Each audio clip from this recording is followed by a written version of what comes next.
ओम शांति। मुरली की तारीख है 30/4/2026। बाबा मुरली का सार बता रहे हैं। मीठे बच्चे, तुम्हारी ये वंडरफुल यूनिवर्सिटी है जिसमें बिगड़ी को बनाने वाला भोलानाथ बाप टीचर बनकर के तुम्हें पढ़ाते हैं।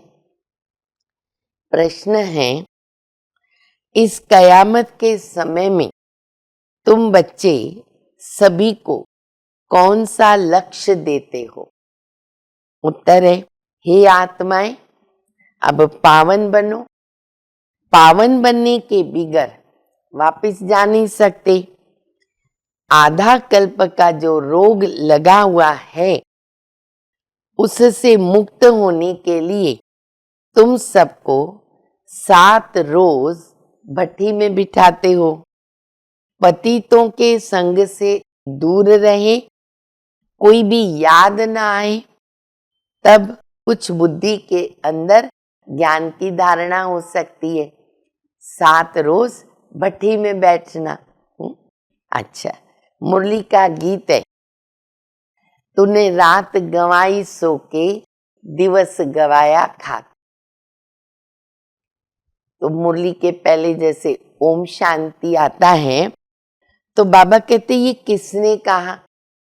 अब स्कूल में बैठे हैं तो अंडरस्टूड है, किसने कहा? टीचर ने कहा। फिर बाबा प्रश्न भी कर, अच्छा बच्चे, टीचर ने कहा, बाप ने कहा, सतगुरु ने कहा, किसने कहा? फिर बाबा कहते बच्चे तीनों ने कहा। बाप, टीचर, सतगुरु तीनों भी कहते हैं।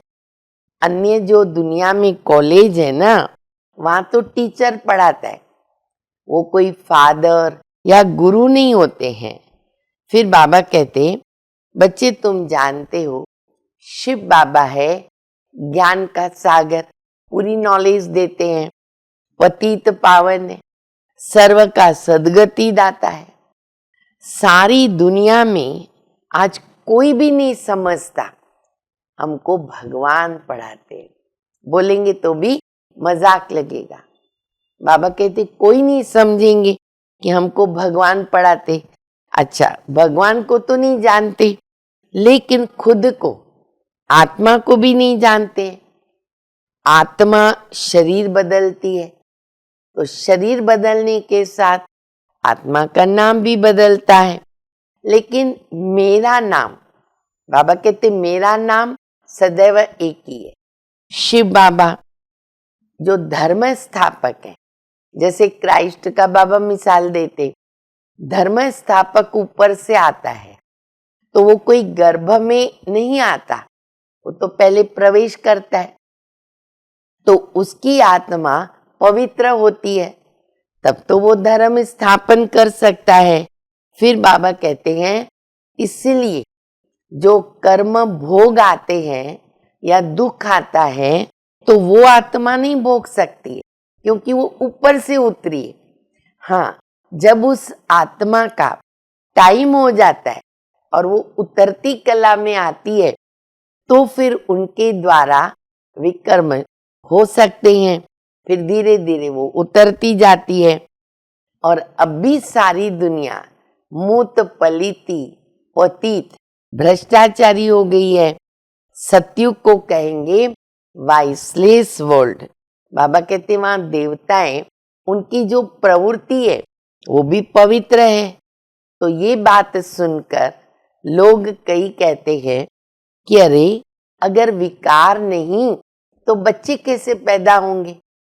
तो बाबा कहते उनको बोलो कि हम अभी योग बल से पूरी दैवी राजधानी स्थापन कर रहे हैं, तो क्या योग बल से हम बच्चे नहीं पैदा कर सकते?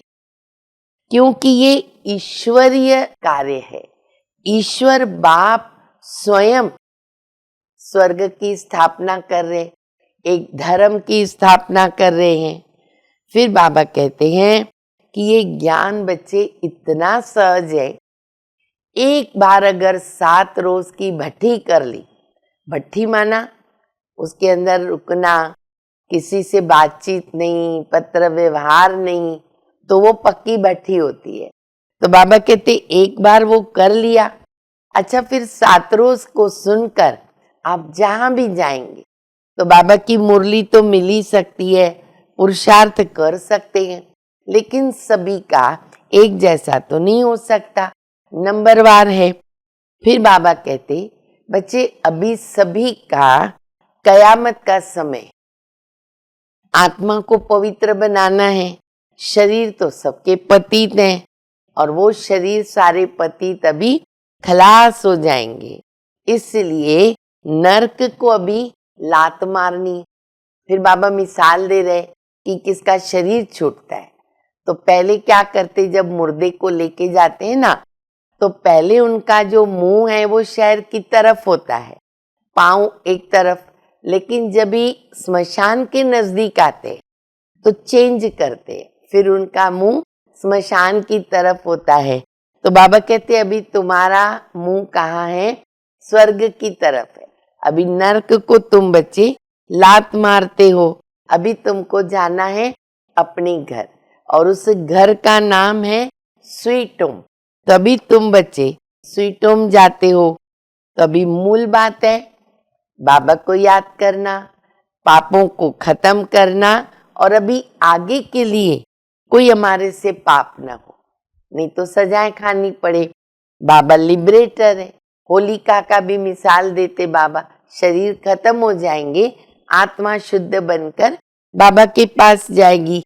तो फिर बाबा अंत में कहते बच्चे मिठरा गुर तगुर है, आप अगर बाबा को प्यार करेंगे तो बाबा भी करेंगे, आप बाबा को याद करेंगे तो बाबा भी याद करेंगे। जो मेरे लिए बाबा कहते सेवा करते हैं ना बच्चे, वो बच्चे बाबा को बहुत प्यारे लगते हैं।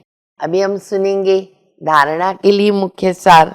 किसी भी बात की डिबेट करके अपना टाइम वेस्ट नहीं करना है, व्यर्थ की बातों में बुद्धि ज्यादा न जाए, जितना हो सके याद की यात्रा से विकर्म विनाश करने हैं, आत्माभिमानी रहने की आदत डालनी है।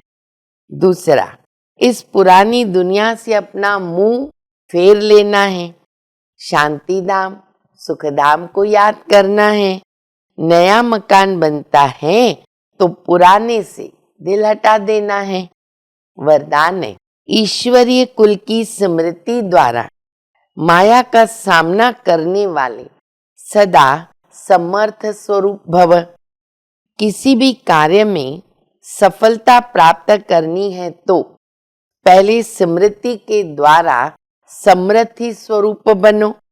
समृद्धि आने से माया का सामना करना सहज हो जाएगा। जैसी स्मृति होती है वैसा स्वरूप बन जाता है। इसलिए सदा पावरफुल स्मृति रहे कि जब तक ये ईश्वरीय जन्म है तब तक हर सेकंड, हर संकल्प, हर कार्य ईश्वरीय सेवा पर हो। हमारा ये ईश्वरीय कुल है। यह स्मृति की सीट सर्व कमजोरियों को समाप्त कर देती है। स्लोगन है, सत्य समय प्रमाण। सत्य जो है वो समय के प्रमाण स्वयं ही सिद्ध होता है। सच होता है ना, खुद ही सिद्ध होता है, उनको सिद्ध करने की आवश्यकता नहीं। अव्यक्त इशारा। महान बनने के लिए मधुरता, नम्रता का गुण धारण करो। मेजॉरिटी के सामने सर्विस में बाधा डालने वाला मुख्य विघ्न क्या है? मैंने ये किया, मैं ही ये कर सकता हूं, ये मैंपन आना, इसको कहते ज्ञान का अभिमान, बुद्धि का अभिमान, सर्विस का अभिमान। इन रूपों में विघ्न आते हैं। इस प्रकार के विघ्नों को समाप्त करने के लिए सदा एक शब्द याद रखो। कौन सा? मैं निमित्त हूं।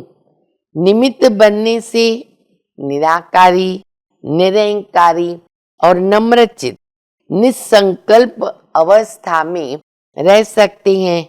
यही धारणाएं वायुमंडल को भी निर्विघ्न बना देती है। अच्छा, मीठे मीठे सिकिलदे बच्चों प्रति माता पिता बाप दादा का याद प्यार। Good morning. रूहानी बाप की रूहानी बच्चों को नमस्ते। हम सभी रूहानी बच्चों की रूहानी माता पिता बाप दादा को याद प्यार। गुड मॉर्निंग, नमस्ते नमस्ते, शुक्रिया बाबा शुक्रिया। ओम शांति।